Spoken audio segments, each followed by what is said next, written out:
Press club of Bengaluru ವತಿಯಿಂದ pride of Karnataka ಪ್ರಶಸ್ತಿ ಪ್ರದಾನ ಕಾರ್ಯಕ್ರಮ ಆಯೋಜಿಸಲಾಯಿತು. ಉಪಮುಖ್ಯಮಂತ್ರಿಗಳಾದ ಡಿಕೆ ಶಿವಕುಮಾರ್ ಮತ್ತು ಸಭಾಪತಿಗಳಾದ ಯುಟಿ ಖಾದರ್, ಸಚಿವರುಗಳಾದ ರಾಮಲಿಂಗಾರೆಡ್ಡಿ, ರಹೀಂ ಖಾನ್, ಮಧು ಬಂಗಾರಪ್ಪ, ಶಾಸಕರಾದ NA Haris, press club of Bengaluru ಅಧ್ಯಕ್ಷರಾದ ಶ್ರೀಧರ್ ಅವರು ಅತ್ಯುತ್ತಮ ಸಾಧನೆ ಮಾಡಿದ ಸಾಧಕರಿಗೆ ಪ್ರೈಡ್ ಆಫ್ ಕರ್ನಾಟಕ ಪ್ರಶಸ್ತಿ ಪ್ರದಾನ ಮಾಡಿದರು.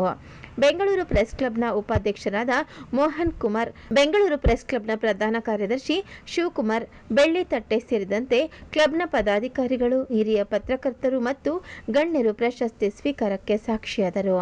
ಬೆಂಗಳೂರು ಪ್ರೆಸ್ ಕ್ಲಬ್ ಪ್ರಶಸ್ತಿ ಪ್ರದಾನ ಸಮಾರಂಭದಲ್ಲಿ ಶಿವಕುಮಾರ್ ಅವರು ಮಾತನಾಡಿ, ಬೆಂಗಳೂರು ಪ್ರೆಸ್ ಕ್ಲಬ್ ವತಿಯಿಂದ ಪತ್ರಕರ್ತರಿಗೆ ತರಬೇತಿ ನೀಡಲು ಕಾಲೇಜು ಆರಂಭಿಸಿ ಹಿರಿಯ ಪತ್ರಕರ್ತರ ಅನುಭವ ಬಳಸಿಕೊಂಡು ಅವರಲ್ಲಿ ನೈತಿಕ ಮೌಲ್ಯ ಬೆಳೆಸಿ ಸರ್ಕಾರ ಇದಕ್ಕಾಗಿ 1 ಎಕರೆ ಜಾಗ ನೀಡಲು ಸಿದ್ಧ ಎಂದು ಡಿಸಿಎಂ ಡಿಕೆ ಶಿವಕುಮಾರ್ ಅವರು ತಿಳಿಸಿದರು.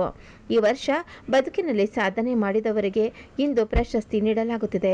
ಪ್ರಶಸ್ತಿ ಪುರಸ್ಕೃತರಿಗೆ ವೈಯಕ್ತಿಕವಾಗಿ ಹಾಗೂ ಸರ್ಕಾರದ ಪರವಾಗಿ ಅಭಿನಂದನೆ ಸಲ್ಲಿಸುತ್ತೇನೆ. ನಿಮಗೆ ಮತ್ತು ನಿಮ್ಮ ಕುಟುಂಬಕ್ಕೆ ಈ ಅಭಿನಂದನೆ ಸಲ್ಲಬೇಕು. ಸಗಣಿಗೆ ಗರಿಕೆ ಸಿಕ್ಕಿಸಿ ಗಣಪತಿ ಎಂದು ಪೂಜೆ ಮಾಡುತ್ತೇವೆ.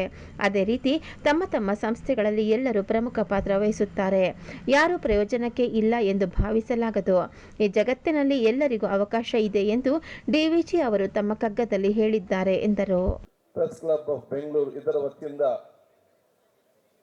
ಏರ್ಪಡಿಸಲ್ಪಟ್ಟಂತಹ ಪ್ರೈಡ್ ಆಫ್ ಕರ್ನಾಟಕ ಪ್ರಶಸ್ತಿ ಪ್ರದಾನ ಸಮಾರಂಭದ ಈ ಒಂದು ಅರ್ಥಪೂರ್ಣ ಮತ್ತು ಸುಂದರ ಕಾರ್ಯಕ್ರಮದಲ್ಲಿ ಉಪಸ್ಥಿತರಿದ್ದು ಕಾರ್ಯಕ್ರಮದ ಅಧ್ಯಕ್ಷತೆಯನ್ನು ವಹಿಸಿದಂತಹ ಪ್ರೆಸ್ ಕ್ಲಬ್ ಆಡಳಿತ ಮಂಡಳಿಯ ಅಧ್ಯಕ್ಷರು ಸನ್ನಿಹಿತರಾದ ಆರ್ ಶ್ರೀಧರ್ ಅವರೇ, ಇವತ್ತಿನ ಕಾರ್ಯಕ್ರಮವನ್ನು ಉದ್ಘಾಟಿಸಿ ಪ್ರಶಸ್ತಿಯನ್ನು ಪ್ರದಾನ ಮಾಡಿದಂತಹ ನಮ್ಮ ಗೌರವಿತರು ಕರ್ನಾಟಕ ರಾಜ್ಯದ ಮಾನ್ಯ ಮುಖ್ಯಮಂತ್ರಿಗಳಾಗಿರುವಂತಹ ಸನ್ಮಾನ್ಯ ಡಿಕೆ ಶಿವಕುಮಾರ್ ಜಿ ಅವರೇ, ಕಾರ್ಯಕ್ರಮದ ಗಣ್ಯ ಅತಿಥಿಯಾಗಿ ಉಪಸ್ಥಿತಂತಹ ನನ್ನ ಸನ್ನಿಹಿತರು ಶಿಕ್ಷಣ ಸಚಿವರಾದ ಶ್ರೀ ಮಧು ಬಂಗಾರಪ್ಪನವರೇ, ಪೌರಾಡಳಿತ ಸಚಿವರು ಸನ್ನಿಹಿತರಾದಂಥ ರಹೀಂ ಖಾನ್ ಅವರೇ, ಶಾಸಕ ಮಿತ್ರರು ಹಾಗೂ ಬಿಡಿಎ ಅಧ್ಯಕ್ಷ ಅಂತ ಎನ್ಎ ಹ್ಯಾರಿಸ್ ಅವರೇ, ವೇದಿಕೆ ಮೇಲೆ ಉಪಸ್ಥಿತರಂತ ಸುಪ್ರೀಂ ಕೋರ್ಟ್ ವಕೀಲ ಅಂತ ಪಿ.ಕೆ. ಮೌಲಾನಾ ಶರೀಫ್ ಅವರೇ, ಪ್ರಶಾಂತ್ ಅವರೇ, ದಯಾನಂದ್ ಅವರೇ, ವೇದಿಕೆ ಮೇಲೆ ಉಪಸ್ಥಿತ ನಮ್ಮ ಪ್ರಧಾನ ಕಾರ್ಯದರ್ಶಿ ಅಂತ ಶಿವಕುಮಾರ್ ಬೆಳ್ಳಿತಟ್ಟರವರೇ, ಮಂಜುನಾಥ್ ಅವರೇ, ಮೋಹನ್ ಕುಮಾರ್ ಅವರೇ, ಧರ್ಮೇಶ್ ಅವರೇ, ಶರಣಪ್ಪನವರೇ, ಇನ್ನಿತ ಎಲ್ಲ ನಮ್ಮ ಪದಾಧಿಕಾರಿ ವರ್ಗದವರೇ, ಮುಂದಿರುವ ನನ್ನ ಗುರು ಹಿರಿಯರೇ, ಸೋದರರೇ, ಆತ್ಮಮಿತ್ರರೇ, ಸಾಮಾಜಿಕವಾಗಿಯೂ ಶೈಕ್ಷಣಿಕವಾಗಿ ಧಾರ್ಮಿಕವಾಗಿ ತನ್ನ ಸೇವೆಯನ್ನು ಸಮಾಜ ಕೊಟ್ಟಂತಹ ನಮ್ಮ ಗಣ್ಯ ಅತಿಥಿಗಳೇ, ತಿಂಗಳು ಕೂಡ ಇದೇ ವೇದಿಕೆಯಲ್ಲಿ ಪ್ರೆಸ್ ಕ್ಲಬ್ ಕೌನ್ಸಿಲ್ನ ಒಂದು ಕಾರ್ಯಕ್ರಮ ಕೂಡ ನಾನು ಭಾಗವಹಿಸಿದೆ. ಇದೀಗ 2ನೇ ತಿಂಗಳಿನಲ್ಲಿ 2ನೇ ಕಾರ್ಯಕ್ರಮದಲ್ಲಿ ನಾವು ಬಂದು ಭಾಗವಹಿಸಬೇಕಾದ್ರೆ ಅದು ನಿಮ್ಮ ಪ್ರೀತಿ ವಿಶ್ವಾಸ ನಮ್ಮಲ್ಲಿ ತಂದು ನಿಲ್ಲಿಸಿದೆ ಅಂತ ಹೇಳಲಿಕ್ಕೆ ನಾನು ಇವತ್ತು ಬಯಸ್ತೇನೆ. ನಾನು ಅಧ್ಯಕ್ಷ ಅಂತ ಆರ್ ಶ್ರೀಧರ್ ಅವರನ್ನು ಮತ್ತು ಎಲ್ಲ ಸದಸ್ಯರನ್ನು ಬಹುಶಃ ಈ ರೀತಿಯ ಒಂದು ಕಾರ್ಯಕ್ರಮ ಹಮ್ಮಿಕೊಂಡದಕ್ಕೆ ನಾನು ಅಭಿನಂದಿಸ್ತೇನೆ. ಯಾಕಂತ ಹೇಳಿದರೆ ತಮ್ಮ ವೃತ್ತಿಯ ಜೊತೆಯಲ್ಲಿ ಇವತ್ತು ಸಮಾಜದ ವಿವಿಧ ರಂಗಗಳಲ್ಲಿ ತನ್ನ ಬಹಳಷ್ಟು ಪ್ರಾಮಾಣಿಕ ಮತ್ತು ಬದ್ಧತೆಯನ್ನು ತನ್ನ ಕೆಲಸ ನಿರ್ವಹಿಸಿ ಒಂದು ಯಶಸ್ಸಿನ ಹಂತಕ್ಕೆ ಬಂದನ್ನು ಗುರುತಿಸಿ ಅವರು ಪಟ್ಟಂಥ ಶ್ರಮಕ್ಕೆ ಇಡೀ ಕರ್ನಾಟಕದ ಪ್ರೆಸ್ ಕ್ಲಬ್ನವರು ಇವತ್ತು ಗೌರವ ಕೊಡುವಂಥ ಜೊತೆಯಲ್ಲಿ ಇತರರಿಗೆ ಒಂದು ಪ್ರೋತ್ಸಾಹ ಮತ್ತು ಪ್ರೇರಣೆಯ ಕಾರ್ಯಕ್ರಮ ಇವತ್ತು ಹಮ್ಮಿಕೊಂಡಿದ್ರಂತ ಹೇಳಲಿಕ್ಕೆ ನಾನು ಇವತ್ತು ಇಚ್ಛಿಸುವಂಥದ್ದು. ಅದಕ್ಕಾಗಿ ಇವತ್ತು ಪ್ರೆಸ್ ಕ್ಲಬ್ ಆಫ್ ಬೆಂಗಳೂರು ತಮ್ಮ ಮಾಧ್ಯಮ ಮತ್ತು ಪತ್ರಿಕಾ ಉದ್ಯಮದ ಜೊತೆಯಲ್ಲಿ ಈ ರೀತಿಯ ಸಾಮಾಜಿಕವಾದ ಚಿಂತನೆ ಮಾಡೋದು ಕೂಡ ಇವತ್ತು ನಿಮ್ಮ ಆ ಒಂದು ಏನು ನಾವು ಬಹುಶಃ ಇವತ್ತು ಪ್ರಜಾಪ್ರಭುತ್ವದ 4ನೇ ಅಂಗ ಅಂತ ನಾವು ಹೇಳ್ತೇವೆ ಅದಕ್ಕೆ ಪೂರಕವಾಗಿದೆ. ಹ್ಯಾರಿಸ್ ಅವರು, ರಹೀಂ ಖಾನ್ ಅವರು, ಮಧು ಬಂಗಾರಪ್ಪನವರು, ಪ್ರಶಾಂತ್, ದಯಾನಂದ್, ಶ್ರೀಧರ್, ಶಿವಕುಮಾರ್, ಮುರಾನ, ಇನ್ನೆಲ್ಲ ಭಾಳ ಜನ ಎಲ್ಲ ಹಿರಿಯರೆಲ್ಲ ಇದ್ದೀರಿ, ಮಾಧ್ಯಮ ಸ್ನೇಹಿತರಿದ್ದೀರಿ. ಈ ವರ್ಷ ಸಾಧನೆ ಮಾಡಿ ಬದುಕಿನಲ್ಲಿ ಸಾಧನೆ ಮಾಡಿ ಈ ಪ್ರೆಸ್ ಕ್ಲಬ್ ವತಿಯಿಂದ ತಾವೆಲ್ಲ ಪ್ರಶಸ್ತಿಯನ್ನು ಪಡೆದಿದ್ದೀರಿ. Press club of Bengaluru pride of Karnataka ಪ್ರಶಸ್ತಿ ಕೂಡ ಎಲ್ಲರೂ ಕೂಡ ಪಡೆದಿದ್ದೀರಿ. ಯಾರು ಪಡ್ಕೊಂಡಿದ್ದೀರಿ ಅವ್ರಿಗೆಲ್ಲರೂ ಕೂಡ ಈ ಸಂದರ್ಭದಲ್ಲಿ ನನ್ನ ವೈಯಕ್ತಿಕವಾಗಿ ಸರ್ಕಾರದ ಪರವಾಗಿ ತುಂಬ ಹೃದಯದ ಶುಭವನ್ನು ಹಾರೈಸ್ತೇನೆ. ನೀವು ಬರೀ ವ್ಯಕ್ತಿ ಮಾತ್ರ, ನಿಮಗೆ ಕಷ್ಟಪಟ್ಟು ನಿಮಗೆ ದುಡಿದು ಸಹಾಯ ಮಾಡಿದಂಥ ನಿಮ್ಮ ಕುಟುಂಬ ಅಂದರೆ ಧರ್ಮಪತ್ನಿ ಒಬ್ಬರೇ ಅಲ್ಲ, ಬೆಳಗ್ಗೆ ಸಾಯಂಕಾಲ ನಿಮ್ಮ ಎಂಪ್ಲಾಯೀಸ್, ನಿಮ್ಮ ಜೊತೆಯಲ್ಲಿ ಸಾಧನೆಗೆ ಇದ್ದಂಥ ಶ್ರಮಪಟ್ಟಂಥ ಪ್ರತಿಯೊಬ್ಬರೂ ಕೂಡ ಈ ಅಭಿನಂದನೆ ಸೇರಬೇಕು ಅಂತೇಳಿ ನಾನು ಭಾವಿಸ್ಕೊಂಡು, ಏಕೆಂದರೆ ಒಂದೊಂದು ಸಣ್ಣ ವ್ಯಕ್ತಿಗಳು ಕೂಡ ಈ ಹುಲ್ಕಡ್ಡಿ, ನಾವು ಹುಲ್ಕಡ್ಡಿನ ಏನು ಹುಲ್ಕಡ್ಡಿ ಅನ್ನಂಗಿಲ್ಲ.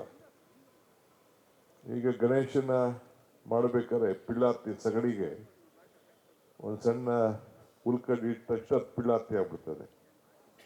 ಹಂಗೆ ಯಾರನ್ನೂ ಕೂಡ ಒಂದು ಸಂಸ್ಥೆಯಲ್ಲಿ ಇವನ ಕೈಲಿ ವೇಸ್ಟು, ಇವನು ಕೆಲಸ ಇಲ್ಲ, ಇದು ಸಗಣಿ, ಇದು ಹುಲ್ಲು, ಬರೀ ಕೆಳಗಡೆ ದನಕರುಗಳಿಗಿದೆ, ಇಲ್ಲಾಂದರೆ ಬೇರೆ ಎತ್ತಿಗೂ ಅನುಕೂಲ ಆಗ್ತದೆ ಅನ್ನೋದು ಯಾವುದೂ ಬಿಡಂಗಿಲ್ಲ. ಡಿ ವಿ ಜಿಯವ್ರು ಹೇಳ್ತಾರೆ, ನಾನು ಮಮ್ಮಾಡು ಕೈಗೆ ದೊರಜ ಹುಚ್ಚುಗವ, ನಾನೇನು ಹುಲ್ಲು ಕಡ್ಡಿ ಎಂಬ ನುಡಿಬೇಡ, ಈ ನಮ್ಮ ಉದುಮಿಲ್ಲ ಜಗದ ಹುಡುಗರಿಗೆ ತಾಡು ನಿಲ್ಗುದು ಮಂಕುತಿಮ್ಮ ಅಂತ. ಈ ದೇಗುಲ ಜಗತ್ತ ಗುಡಿಯಲ್ಲಿ ಎಲ್ಲರಿಗೂ ಒಂದಲ್ಲ ಒಂದು ಅವಕಾಶಗಳಿದ್ದೇ ಇದೆ ಅಂಥೇಳಿ ಡಿ ವಿ ಜಿಯವ್ರು ಹೇಳ್ತಾರೆ. ಭಾಳ ಸಂತೋಷ. ಪ್ರೆಸ್ ಕ್ಲಬ್ ಆಫ್ ಬ್ಯಾಂಗ್ಳೂರ್ ಇವತ್ತು ಪ್ರೈಡ್ ಆಫ್ ಕರ್ನಾಟಕ ಅನ್ನೋ ಒಂದು ಪ್ರಶಸ್ತಿಯನ್ನು ನಮ್ಗೆ ಕೊಟ್ಟು ಗುರುತಿಸಿದ್ದಾರೆ. ಕಳೆದ ನನ್ನ ಸ್ಟೂಡೆಂಟ್ ಲೈಫಿಂದ ಇಲ್ಲಿವರೆಗೂ ಇರುವಂಥ ಜೀವನ, ದಿವಸ ಬಿಟ್ಟರೆ ದಿವಸ ಪ್ರೆಸ್ ಜೊತೆಗೇ ಬೆಳ್ಕೊಂಡು ಬಂದಿರೋವಂಥದ್ದು. ನಾವು ಸುಮಾರು ಜನ ಇವತ್ತಿಲ್ಲ, ನಾವು ಸಣ್ಣ ಹುಡುಗರು ಇರುವಾಗ ಇದ್ದಂಥವ್ರು ಇವತ್ತಿಲ್ಲ. ನಮ್ಮ ಮಧ್ಯ ವಯಸ್ಸಿನಲ್ಲಿರೋರು ಅವರು ನಮ್ಮ ಥರ ವಯಸ್ಸಾಗಿ ಇದ್ದಾರೆ ಇಲ್ಲಿ.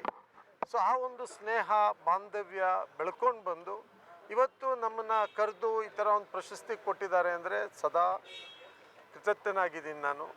ಆ ಒಂದು ಪ್ರೀತಿ ಬಹುಶಃ ಅದೇ ಭಾಳ ಮುಖ್ಯ.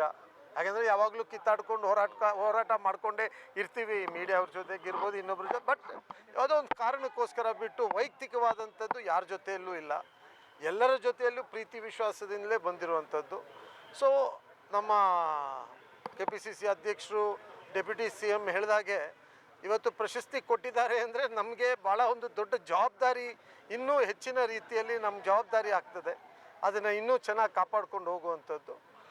ಖಂಡಿತ ಈ ಥರ ಪ್ರೋತ್ಸಾಹ ಕೊಡುವಂಥದ್ದು ನಮ್ಮ ಸಮಾಜದಲ್ಲಿ ಆಗಬೇಕಾಗಿರುವಂಥದ್ದು. ಇದು ಪ್ರಶಸ್ತಿ ಎಷ್ಟು ದೊಡ್ಡದು ಅನ್ನೋದಕ್ಕಿಂತ ಆ ಒಂದು ಗುರುತಿಸಿರೋದು ಖಂಡಿತವಾಗಿ ಅದನ್ನು ನಾನು ಎಷ್ಟೇ ಹೇಳಿದ್ರು ಅದು ಕಡಿಮೆನೇ. ಸೊ ಥ್ಯಾಂಕ್ಸ್, ಎಲ್ರಿಗೂ ತುಂಬ ಧನ್ಯವಾದ. ಬಹುಶಃ ನಾವು ಈ ಜೀವನದಲ್ಲಿ ನಮ್ಮ ಒಂದು ಯಾತ್ರೆಯಲ್ಲಿ ಏನು ನಮ್ಮ ಟ್ರಾವೆಲಿಂಗಲ್ಲಿ ಈ ಥರ ಸುಮಾರು ಘಟನೆಗಳಿರುತ್ತೆ, ನಾವು ಯಾವತ್ತೂ ಮರೆಯೋಕ್ಕಾಗಲ್ಲ. ವಿಶೇಷವಾಗಿ ಪ್ರೆಸ್ ಕ್ಲಬ್ಬಲ್ಲಿ ಕರೆದು ನಮಗೆ ಕೊಟ್ಟಿರೋದನ್ನು ಇದು ಯಾವತ್ತೂ ನಾನು ಮರೆಯೋದಕ್ಕೆ ಸಾಧ್ಯವಿಲ್ಲದೆ ಇರುವಂಥ ಒಂದು ಘಟನೆ. ಪ್ರೆಸ್ ಕ್ಲಬ್ನ ವತಿಯಿಂದ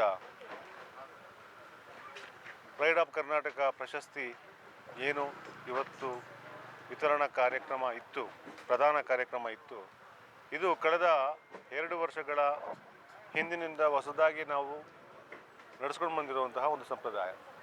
ಯಾತಕ್ಕೆ ಅಂದರೆ ಸಮಾಜದಲ್ಲಿ ಹಲವು ಕ್ಷೇತ್ರಗಳಲ್ಲಿ, ವಿವಿಧ ಸ್ತರಗಳಲ್ಲಿ ಕೆಲವರು ಸಾಧನೆಯನ್ನು ಮಾಡಿರ್ತಾರೆ. ಅಂಥವರನ್ನು ಹಲವಾರು ಸಂಘಟನೆಗಳು ಗುರುತಿಸಿ ಅವರನ್ನು ಗೌರವಿಸ್ತವೆ. ಆದರೆ ಮಾಧ್ಯಮದ ಒಂದು ಸಂಸ್ಥೆಯಾಗಿರುವಂತಹ ಬೆಂಗಳೂರು ಪ್ರೆಸ್ ಕ್ಲಬ್ನ ವತಿಯಿಂದ ನಾವು ಇದನ್ನು ಪ್ರದಾನ ಮಾಡೋದ್ರ ಮುಖೇನ ಮಾಧ್ಯಮವೂ ಕೂಡ ತಮ್ಮನ್ನು ಗುರುತಿಸಿದೆ ಅನ್ನುವಂತಹ ಒಂದು ಸಂತೋಷ ಅವ್ರಿಗಾಗಲಿ, ಆ ಖುಷಿ ಅವ್ರಿಗಾಗಲಿ, ಆ ಹೆಮ್ಮೆ ಅವ್ರಿಗೆ ಸಿಗಲಿ ಅನ್ನುವಂತಹ ಕಾರಣಕ್ಕೆ ಈ ಪ್ರಶಸ್ತಿಯನ್ನು ನಾವು ಶುರು ಮಾಡಿದಂಥದ್ದು. ಇದೀಗ 3ನೇ ವರ್ಷ ನಾವು ಪ್ರಶಸ್ತಿಯನ್ನು ಕೊಟ್ಟಿದ್ದೇವೆ. ಪ್ರಶಸ್ತಿ ಪಡೆದಂತಹ ಪ್ರತಿಯೊಬ್ಬರು ಕೂಡ ಅವರವರ ಕ್ಷೇತ್ರಗಳಲ್ಲಿ ಸಾಧನೆಯನ್ನು ಮಾಡಿದ್ದಾರೆ. ಹ್ಯಾರಿಸ್ ಅವರಿರ್ಬೋದು, ಶ್ರೀಮಂತ್ ಕುಮಾರ್ ಸಿಂಗ್ ಅವರಿರ್ಬೋದು, ಹಲವಾರು ಮಂದಿ. ಹೀಗೆ ಎಲ್ರಿಗೂ ಕೂಡ ಪ್ರೆಸ್ ಕ್ಲಬ್ನ ವತಿಯಿಂದ ನಮ್ಮ ಆಡಳಿತ ಮಂಡಳಿಯ ಪರವಾಗಿ ಅಭಿನಂದನೆಗಳನ್ನು ಸಲ್ಲಿಸ್ತೇನೆ. ಧನ್ಯವಾದಗಳು. Shivakumar Bellitatte, general secretary press club. ಇವತ್ತು ಪ್ರೆಸ್ ಕ್ಲಬ್ ಆಫ್ ಬೆಂಗಳೂರು ಒಂದು ವಿಶೇಷವಾದಂಥ ಕಾರ್ಯಕ್ರಮ ಇಟ್ಕೊಂಡಿತ್ತು. ಅದೇನು ಅಂದರೆ ಪ್ರೈಡ್ ಆಫ್ ಕರ್ನಾಟಕ ಪ್ರಶಸ್ತಿ ಪ್ರದಾನ ಸಮಾರಂಭ. ಈ ಕಾರ್ಯಕ್ರಮ ಕಳೆದ ವರ್ಷ ಕೂಡ ನಡೆದಿತ್ತು. ಈ ವರ್ಷ ಅದರ ಮುಂದುವರೆದ ಭಾಗವಾಗಿ ಇನ್ನೂ ಅರ್ಥಪೂರ್ಣವಾಗಿ ಮತ್ತು ಅದ್ಧೂರಿಯಾಗಿ ವಿಜೃಂಭಣೆಯಿಂದ ಮಾಡಬೇಕು ಅಂತ ನಾವು ನಮ್ಮ ಪ್ರೆಸ್ ಕ್ಲಬ್ನ ಕಮಿಟಿ ತೀರ್ಮಾನ ಮಾಡಿ ಅಷ್ಟೇ ಅರ್ಥಪೂರ್ಣವಾಗಿ ಇವತ್ತು ನೆರವೇರಿಸ್ಕೊಟ್ಟಿದ್ವಿ ನಾವೆಲ್ಲ. ಇದರ ಉದ್ದೇಶ ಏನು ಅಂದರೆ ನಮ್ಮದು ಮಾಧ್ಯಮ ಕ್ಷೇತ್ರದಲ್ಲಿ ಸಾಧಕರಿಗೆ ನಾವು ಪ್ರತಿ ವರ್ಷ ಪ್ರಶಸ್ತಿ ಕೊಡ್ತಾ ಹೋಗ್ತೀವಿ. ಆದರೆ ಮಾಧ್ಯಮ ಅಲ್ಲದೆ ಬೇರೆ ಬೇರೆ ಕ್ಷೇತ್ರಗಳಲ್ಲೂ ಕೂಡ ಅನೇಕ ಸಾಧಕರಿದ್ದಾರೆ. ಅವರು ಮಾಧ್ಯಮದ ಎಷ್ಟೋ ಕಣ್ಣಿಗೆ ಸಿಗದೇ ಇರೋರು ಅಥವಾ ಬೇರೆ ಬೇರೆ ಸಾಧನೆ ಮಾಡಿದವ್ರನ್ನ ಗುರುತಿಸಿ ಪ್ರಶಸ್ತಿ ಕೊಡುವಂಥ ಸಂಸ್ಥೆಗಳಿಗೂ ಕೂಡ ಸಿಗದೇ ಇರೋಂಥ ಅನೇಕ ಸಾಧಕರಿದ್ದಾರೆ. ಅವ್ರುಗಳೆಲ್ಲ ಗುರುತಿಸಿ ನಾವು ಒಂದು 10ರಿಂದ 15 ಜನ ಸಾಧಕರನ್ನ, ವಿವಿಧ ಕ್ಷೇತ್ರಗಳ ಸಾಧಕರನ್ನ ನಾವು ಗುರುತಿಸಿ ಪ್ರಶಸ್ತಿ ಕೊಡ್ತಾ ಹೋಗ್ತೀವಿ. ಅದಕ್ಕೆ ನಾವು ಪ್ರೈಡ್ ಆಫ್ ಕರ್ನಾಟಕ ಅಂತ ಕರಿತೀವಿ. ಅಂದರೆ ಕರ್ನಾಟಕದ ಹೆಮ್ಮೆ ಅವರು. ಬರೀ ಮಾಧ್ಯಮ ಕ್ಷೇತ್ರ ಅಷ್ಟೇ ಅಲ್ಲ, ಬೇರೆ ಕ್ಷೇತ್ರದಲ್ಲಿ ಕೂಡ ಸಾಧನೆ ಮಾಡುವಂಥ ಈ ಕರ್ನಾಟಕದ ಹೆಮ್ಮೆಯ ಪುತ್ರರು ಅನ್ನೋ ಸಂದೇಶ ಹೋಗಬೇಕು ಅನ್ನೋ ಕಾರಣಕ್ಕೆ ಅವರಿಗೆ ಉತ್ತೇಜನ ನೀಡೋ ನಿಟ್ಟಿನಲ್ಲಿ ಪ್ರತಿ ವರ್ಷ ಈ ಕಾರ್ಯಕ್ರಮ ಮಾಡ್ತಾ ಇದ್ದೀವಿ. ಇವತ್ತು ಉಪಮುಖ್ಯಮಂತ್ರಿಗಳು ಮತ್ತು ಸಂಪುಟದ ಅನೇಕ ಸಚಿವರು ಇವತ್ತು ಬಂದು ಆ ಕಾರ್ಯಕ್ರಮದಲ್ಲಿ ಭಾಗವಹಿಸಿದರು. ತುಂಬ ಅದ್ಧೂರಿಯಾಗಿ ನಡೆದಿತ್ತು ಮತ್ತು ಅವರೆಲ್ಲರಿಗೂ ಉತ್ತೇಜನ ಮಾಡಿ ಹಾಗೆ ಮುಂದೆ ಅವ್ರ ಜವಾಬ್ದಾರಿಗಳನ್ನ ಹೆಚ್ಚುವಂಥ ನಿಟ್ಟಿನಲ್ಲಿ ಹೇಗೆಲ್ಲ ಮಾಡಬೇಕು ಅನ್ನೋ ರೀತಿಯಲ್ಲಿ ಸಚಿವರು ಮತ್ತು ಉಪಮುಖ್ಯಮಂತ್ರಿಗಳು ಭಾಷಣ ಮಾಡಿ ಚೆನ್ನಾಗಿ ಬೆಂತಟ್ಟಿದ್ದಾರೆ. ಹಾಗಾಗಿ ಇಂಥ ಕಾರ್ಯಕ್ರಮ ಇನ್ನು ಮುಂದೆ ಇನ್ನೂ ಹೆಚ್ಚು ನಡೆಯುತ್ತವೆ. ಈ ಸಾಧಕರು ಏನಿದ್ದಾರೆ ಅವ್ರಿಗೆ ನಾವು ಇನ್ನೂ ಎಲ್ಲ ರೀತಿ ಸಹಕಾರ ಕೊಡ್ತೀವಿ. ಇಂಥ ಕಾರ್ಯಕ್ರಮ ಹೀಗೆ ಮುಂದುವರಿಯುತ್ತೆ ಅಂತ ನಾನು ಈ ಸಂದರ್ಭದಲ್ಲಿ ಹೇಳ್ತೀನಿ. ನಮಸ್ಕಾರ.